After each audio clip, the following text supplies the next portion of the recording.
Bismillahirrahmanirrahim. Rindu surga. Perhatikan isyaratnya.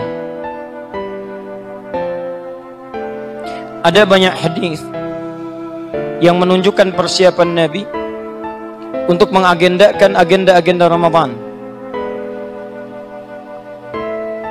Di antaranya 3 agenda utama. Ini yang paling penting, hati-hati. Ada 3 aktivitas Nabi SAW yang diinfokan kepada kita untuk ditingkatkan saat masuk bulan Ramadan. Mumpung sekarang masih Rajab, ada persiapan sebulan Sya'ban, kita sekarang bisa menyiapkan amalan-amalan ini untuk berlatih kemudian dimaksimalkan di bulan Ramadan. Amalan pertama, meningkatkan kuantitas dan kualitas sholat. 1. Sholat. Kalau bicara kuantitas itu jumlah. Sehari semalam berapa sholat yang ditunaikan? Berapa waktu? 5. Berapa rakaat? Masya Allah, sudah usia begini masih 5 waktu juga. Ada anak 5 tahun sholat 5 waktu. Anda 50 tahun 5 waktu juga. Anda butuh berapa tahun lagi untuk meningkatkan sholat Anda jadi lebih baik? Cek teman-teman sekalian, 5 waktu itu yang fardu. Kalau bicara kemudian peningkatan, maka nambah yang fardu, menambah dengan tambahannya. Apa tambahan dari yang fardu? Sunnah. Nama salatnya nafilah, hukumnya sunnah. Maka ketika kita akan sampai di bulan Ramadan, membiasakan meningkatkan kuantitas salat. Tambahkan jenis-jenis salat sunnah yang mengiringi salat fardu, siang dan malamnya. Siang plus malam. Saya kotaki yang malam, terutama yang ini. Fokus. Lihat baik-baik. Anda tidak menyiapkan agenda ini, maka perjalanan puasa Anda hanya akan menahan lapar dan haus. Kata Nabi, "Rubba shaimin laisa lahu min siyamihi illa ju'ala tash." Tidak sedikit orang puasa, ketika dia jalani puasa nggak dapat apa-apa, cuma tahan lapar, haus, lapar, haus, lapar, haus, nggak ada yang lain. Karena dia tidak merencanakan kegiatan yang akan dikerjakan saat Ramadannya. Yang pertama, berlatih meningkatkan kuantitas dan kualitas salat siang.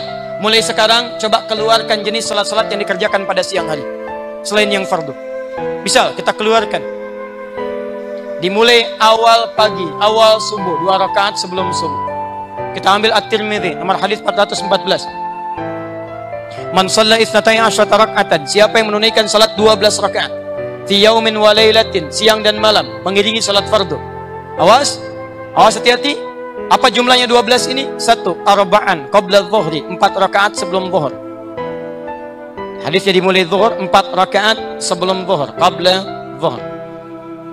Raka'ataini ba'daha, 2 rakaat setelah zuhur, ba'd.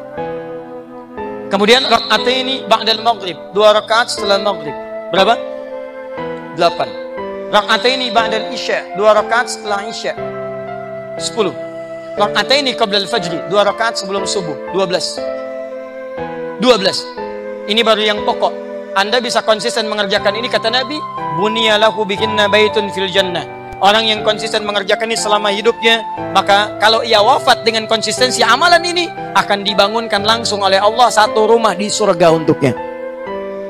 Ummu Habibah ketika mendengar pernyataan ini, kata beliau, lihat kalimatnya, bima makna, lihat kalimatnya, azamtu alla atrukaha tula hayati. Sejak saya mendengar pernyataan Nabi ini, saya bertekad pada diri saya tidak akan tinggalkan selama hidup saya amalan ini. Mendengar sahabat dari pernyataan Sayyidah Ummu Habibah radhiyallahu taala anha, kata mereka, kami pun bertekad tidak akan meninggalkan amalan ini.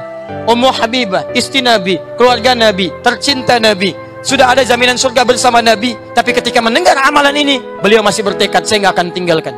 Maka akhwat yang di belakang, Anda istri Nabi bukan, tetangga Nabi bukan, tabi'in juga bukan, tidak ada jaminan surga, maka Anda lebih berhak untuk bisa menggunakan konsistensi amalan ini untuk mendapatkan rumah Anda di surga. Siapa yang sudah punya rumah di surga, boleh angkat tangan. Ayo silakan, saya pulang. Kalau Anda merasa belum punya rumah, bangun bahannya dari sekarang. Ini sudah ada bahannya. 2 rakaat sebelum subuh, tadi lewat, duhur, alhamdulillah.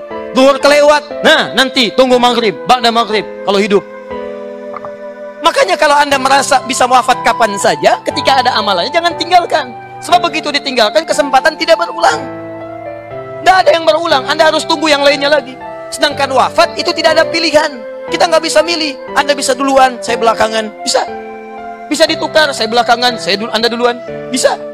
Bisa ditukar lagi, saya duluan setelah Anda, mungkin. Ini poinnya. Belum selesai, ini standar. Jadi kalau Anda mengerjakan amalan sunnah baru yang ini 12, jangan dulu bangga. Amalan Anda masih standar. Kalau mau di atas standar, naikkan lagi dikit, teman-teman sekalian, tambah lagi. Masya Allah. Syuruk awal duha. At-Tirmidzi nomor hadis 586. Man shalla ghadata fil jama'ati. Siapa yang menunaikan salat subuh berjamaah di masjid, berjamaah. Tsumma yaqudu yadhkurullah, kemudian dia duduk berzikir kepada Allah, enggak langsung pulang. Duduk zikir. Yaqud pakai fi'il mudhari progresif. Duduknya enggak harus di tempat itu. Bisa pindah pojok kanan, pojok kiri, yang penting zikir dia. Enggak harus di situ. Agak keliru kalau orang mengatakan enggak boleh pindah-pindah. Masya Allah, agama ini meringankan bukan menyulitkan. Mau ada orang bersih-bersih, maaf Pak, minggir sedikit, maaf, sedang zikir. Anda bikin capek orang. Yang imam nggak pindah, yang makmum nggak pindah. Mau pengajian, ayo siap-siap pengajian. Maaf, sedang syuruk. Teman-teman, yaqudu fi'il mudhari bisa pindah. Mau di sini pindah ke sana boleh, pindah sana boleh sepanjang area masjid. Anda zikir, setelah itu tsumma yusalli rak'atain. Anda tunaikan salat 2 rakaat. Begitu Anda tunaikan, Allahu Akbar. Fakana alaihi ka'ajri hajjin wa umratin. Dia dapat pahala senilai haji dan umrah. Pada saat itu, senilai haji dan umrah. Bukan haji dan umrah, senilai haji dan umrah. Masya Allah. Pak, mau kemana Pak? Mau haji dan umrah. Kok ke masjid? Syuruk. Bukan. Dah ya, syuruk. Teruskan, duha. Syuruk awal duha. Ini awal duha. Jadi syuruk itu awal duha. Karena bahasa hadisnya fi bidayatid duha, di awal duha. Awal duha itu matahari mulai naik, melewati batas tingginya, batas terbitnya. Terbit disebut masyrik. Melewati ini satu tombak, pelewatannya disebut dengan isyraq, posisinya disebut dengan syuruk. Syuruk itu awal duha. Jadi kalau Anda mengerjakan syuruk, artinya Anda mengerjakan awal duha. Jumlah bilangannya 2 rakaat. Nggak ada sholat syuruk, yang ada sholat duha. Iya, syuruk itu awal duha. Nggak ada awal duha, yang ada syuruk. Iya, syuruk itu awal duha. Duha itu awalnya syuruk. Nah ini. Yang syuruk benar, yang duha benar. Yang salah? Tidak, karena ini pun sunnah hukumnya. Anda tidak kerjakan pun Anda nggak dosa. Allah tidak hukumi Anda dosa. Kenapa Anda menilai diri sendiri dosa? Anda ini kenapa? Quran nggak hafal, ayat nggak ditanya, pahala ngarang. Ya. Nah ini pertengahan duha bisa 4, akhir duha sampai bisa 8. Terus lagi, sebelum zuhur, pada zuhur sudah, sebelum asar, ada nggak salat sunnah? Yang bilang ada angkat tangan. Ayo. Yang bilang tidak ada angkat tangan. Yang wallahu a'lam nggak usah angkat tangan. Ayo. Sebelum asar ada 4 rakaat. Di Abu Daud nomor hadis 1257. Dari Ibnu Umar, an Ibnu Umar radhiyallahu taala anhuma, qala Rasulullah sallallahu alaihi wasallam, rahimallahu imra'an shalla qabla al-'ashri arba'an. Allah merahmati seorang hamba yang mau menunaikan salat 4 rakaat sebelum asar. 4 rakaat. 4 rakaat ini tidak disebut dengan rawatib. Bedakan rawatib dengan mutlak. Kalau rawatib itu diikatkan waktunya bersanding dengan salat fardu, dan keutamaannya terkait dengan salat fardu. Keutamaannya. Ada salat yang keutamaan terkait dengan salat fardu, ada yang terpisah dengan salat fardu. Jelas ya? Baik. Yang ini 4 rakaat sebelum asar. Maghrib 2 rakaat setelah maghrib sudah. Sebelum maghrib ada salat berapa rakaat? 2 rakaat. Yang ada salat angkat tangan. Apa dalilnya? Wallahu a'lam. Yang tidak ada salat angkat tangan. Tayyib. Dalilnya ada 2 rakaat sebelum maghrib. Di Abu Daud nomor hadis 1258. Satu nomor bedanya dengan yang tadi, cuma satu nomor. Riwayatnya sama dari sahabat Ibnu Umar, Abdullah bin Umar radhiyallahu taala anhuma. Qala Rasulullah sallallahu alaihi wasallam, bima makna, perhatikan kalimatnya, sallu rak'ataini qabla al-maghrib. Salatlah kalian 2 rakaat sebelum maghrib, wa la tattakhidhuha sunnatan. Cuman yang ini spesial, jangan terlalu dibiasakan. Ada kalimat wa la tattakhidhuha sunnatan, cuman jangan dibiasakan. Kalau ada kalimat jangan dibiasakan, berarti ini bukan kebiasaan. Kalau ada kesempatan saja, karena waktu maghrib itu singkat. Antara maghrib ke isya itu begitu pendek. Kalau dibuka dengan sholat sunnah lagi, banyak sholat sunnah, nanti habis waktunya berdekatan dengan isya, bahkan ada yang terlambat dalam keadaan isyanya. Kalau ada peluang saja, misal Anda sedang di Mekah, nunggu-nunggu kemudian mau qomat, karena dibiasakan dengan orang tawaf, harus memberhentikan dulu orang tawaf. Anda baca Quran sudah, zikir sudah, daripada ngerjakan yang tidak jelas, lebih baik sholat 2 rakaat, tunaikan 2 rakaat. daripada mengerjakan yang tidak jelas. Ceklik. Menunggu maghrib di depan Ka'bah. Ada kerjaan. Ini. Tapi kalau Anda di sini, Sayyidina Masjid Al-Azhar, Masjid Istiqlal, datang waktu maghrib sudah adzan, misalnya tinggal 2 menit komat, jedanya cuma 2 menit, selesai adzan tinggal mau masuk, doa, zikir. Begitu tidak cukup, selesai sudah, ikuti langsung salat maghrib. Tapi kalau sedang nunggu belum ada yang datang, buka pintu sendiri, ya nyalain lampu sendiri, adzan sendiri, orang belum datang, salat 2 rakaat. Tunggu 5 menit, belum datang juga. Masya Allah. Itulah barangkali pahala Allah ingin berikan pada Anda seutuhnya pada saat itu. Masya Allah, pahala buka masjid, pahala nyalain lampu, pahala adzan, pahala qomat, pahala imam, pahala makmum sekaligus. Luar biasa. Subuh juga begitu, adzan 4:30 nggak ada yang datang. Kalau 4:30 nggak ada yang datang adzan, cobain adzan jam 9. Saya yakin banyak yang datang. Adzan jam 9. Begitu adzan jam 9, datang orang banyak orang. Gila kamu, adzan jam segini. Katakan, kamu yang gila. Saya adzan 4:30 nggak pada datang. Sekarang saya adzan kok pada datang? Balik. Sudah. Maghrib sudah, qabliyah isya ada salat di antara 2 adzan. Ya, adzan dengan iqamah sah ditunaikan. Keluarkan semuanya. Jangan tanggung ya, teman-teman. Gini cara berpikirnya, gini. Kalau Anda ketinggalan uang 200.000 di sini, dan Anda jalan, ingat ada ketinggalan uang, balik lagi nggak? Balik lagi. Kenapa ketika Anda ketinggalan sunnah tidak balik lagi? Dan sunnah itu menjaga Anda sampai dengan kiamat. 200.000 hilang seketika. Handphone Anda ketinggalan sampai balik lagi. Pak, saya nyari handphone. Yang mana? 3315 Pak, Nokia dulu. Anda masih kejar. Kenapa sunnah yang menjaga Anda, menenangkan hidup Anda, menjamin surga Anda, nggak Anda ambil lagi? Sayang Anda. Dan Ramadan, ingat 10 kali lipat hari biasa. Makanya jangan tinggalkan satu amalan pun selama ada pahala di dalamnya. Ini poinnya. Ini rinci dulu.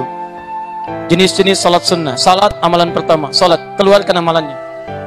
Kalau bisa tuliskan. Ini hari pertama. Jenis salatnya apa saja? 1, 2, 3, 4, 5. Teruskan. Sampai malam. Malamnya biasakan mulai malam ini tahajud. Tahajud. Kalau belum sanggup tahajud, qiyamul lail. Tunaikan sebelum tidur. Bisa 4 rakaat dulu. Tutup dengan witir 1 rakaat. Biasakan lagi. Nanti kalau sudah terbiasa, begitu tarawih, Anda terbiasa. Jadi kalau Anda nggak pernah terbiasa salat malam, awal-awalnya cuma rame awal-awalnya. Ya, hari kedua makin berkurang. Hari ketiga tadi, pertengahan mulai kosong. Akhir mulai cari tiket mudik. Sekarang aja udah habis. Sebagian yang nyampaikan. Coba lihat sebagian udah belanja, udah macam-macam. Itu pun saat dibeli belum tentu dipakai di hari raya. Karena saat mudik belum tentu disambut Anda untuk pulang. Karena Anda belum tentu hidup sampai tujuan. Silahkan Anda cek tingkat kejadian wafat paling tinggi di antaranya terjadi saat mudik. Berapa banyak orang mempersiapkan bekal tapi ternyata tidak pulang ke kampung halaman. Pulangnya ke kampung kemudian kiamat untuk kembali kepada Allah Subhanahu wa taala. Ke kampung hisab kembali pada Allah Subhanahu wa taala. Karena itu saya harap pada Anda, kalau mudik biasanya Anda persiapkan untuk disambut luar biasa. Bayangkan saat Ramadan. Mudik, motornya bebek, bekalnya singa. Luar biasa lihat. Betul, motor bebek pakai lagi ke sini, ada lagi, terus lagi, tambah lagi. Tulis di belakangnya, sayang aku pulang. Masya Allah. Sampai Pantura. Dan dia kabarin sama yang di rumah, abang mau pulang nih, mau pulang. Ibunya nyiapkan, rumah dicat, bagus-bagus. Yang tidak ada diada-adakan, hadir. Sampai hebatnya cuma saat bulan Syawal, Idul Fitri, akhir Ramadan. Itu yang ada, yang sebelumnya tidak pernah ada. Cek yang tidak ada diada-adakan, bahkan dahsyat sekali. Luarnya kongwan, dalamnya angginang. Cuman saat itu. Cuman saat itu, nggak ada yang lain lagi. Itu kue paling tidak konsisten semuka bumi itu. Paling tidak konsisten.